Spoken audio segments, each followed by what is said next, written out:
What if the Warden isn't really a hunter, but instead something far more tragic, a being searching for someone who was lost long ago? Today, I'm going to show you one of the most solid and haunting theories about Minecraft's deepest mystery.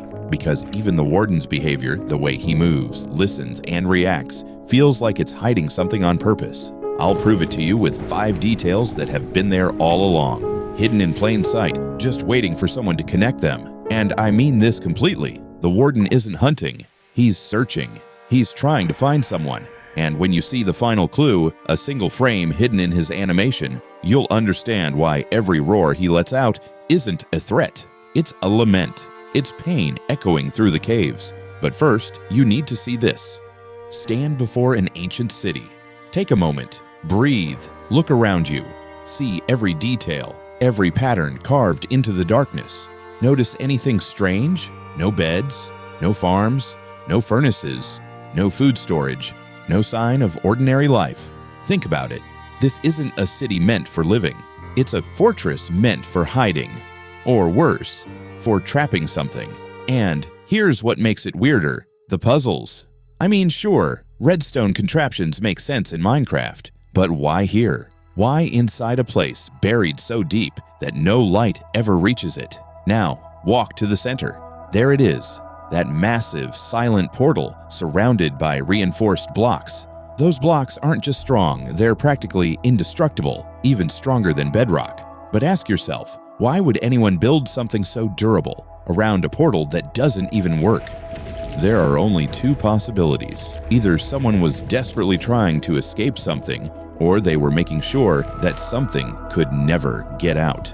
And what comes next is even more disturbing. Look closely at the layout. Bridges that seem like they once connected towers, paths of wool suspended in the air, as if the people who lived here refused to touch the ground, as if the ground itself was dangerous. And they were right. You've seen it. Kill any creature near Sculk, and it spreads. It feeds on the experience, as if it were devouring the very soul of what just died. The Sculk isn't decoration, it's a living organism, a parasite that grows, adapts, and learns. And here's the horrifying truth: the Warden is Sculk. He's not covered in it, he's made of it.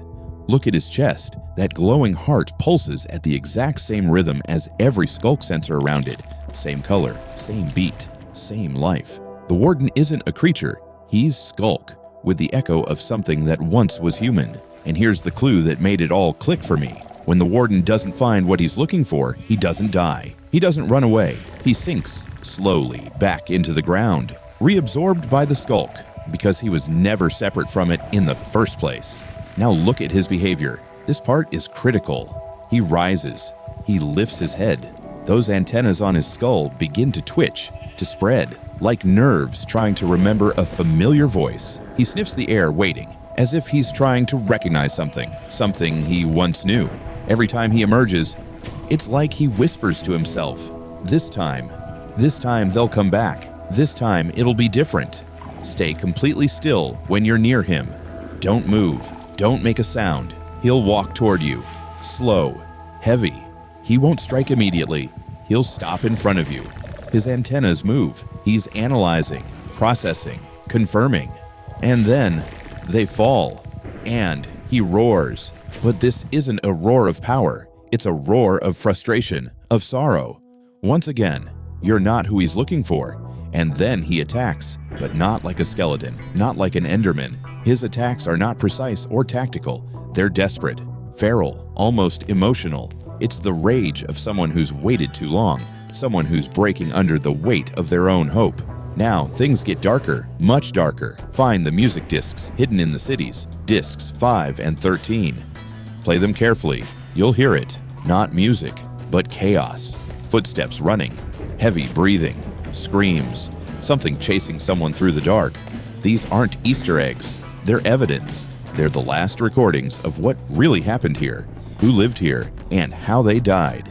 People say they're just ambient sounds, but listen closely. The footsteps of the pursuer on the disc and the footsteps of the Warden in the game are almost identical. Same pattern, same rhythm. Someone was being chased, and they recorded it before they were gone. Now check the chests hidden in the ruins. Inside, you'll find treasures, diamonds, enchanted tools, music discs. But there's always something else: enchanted golden apples. A lot of them, sometimes 8 or 9 in a single chest. Why? Why so many? They were stockpiling them, preparing them to heal something. Just like when you cure a zombie villager with a golden apple and a potion of weakness. They were trying to reverse something. They were trying to cure the infection, the sculk infection. And suddenly, everything makes sense. There was a civilization here, brilliant, advanced, confident. They found sculk deep below the world and thought they could study it, harness it, maybe even control it. They built their city around it, experimented with it, used redstone machines powered by it, the sculk sensors that detect vibrations. They're not random. They're part of a natural network, a living communication system.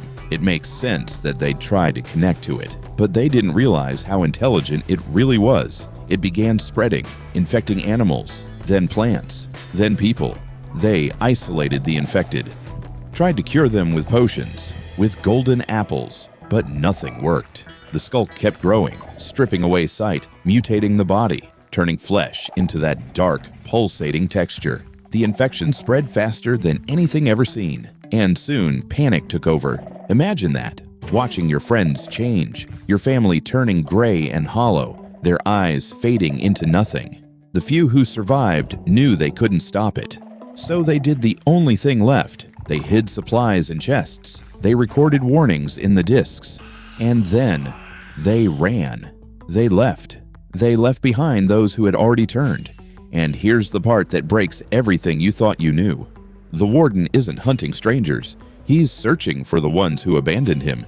Every time he rises, he thinks, they came back. They promised they'd return. They said they'd find a cure, and now I hear footsteps. It must be them. But it's never them. It's you. A stranger. A traveler. Someone who came thousands of years too late. And to the Warden, that's betrayal. Another reminder that he's still alone. That's why he roars. That's why he rages. He's not attacking for sport. He's attacking because your presence hurts him. You remind him of what he's lost, of what never returned. Watch the antennas again. When he rises, they lift, full of hope. And when he realizes you're not the one he's waiting for, they fall, lifeless. Mojang didn't just code sound and light. They coded emotion, disappointment, broken hope. Every cycle repeats the same story. The Warden wakes, listens, waits for a reunion, and ends up alone again. He may look like a monster, but he isn't.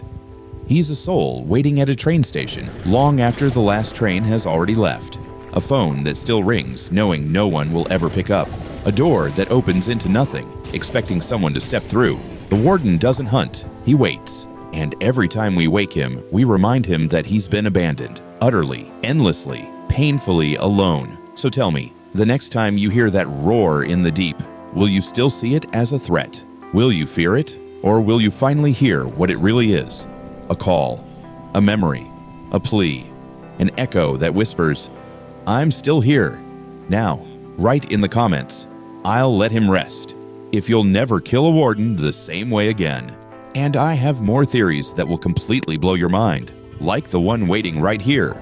Go watch it.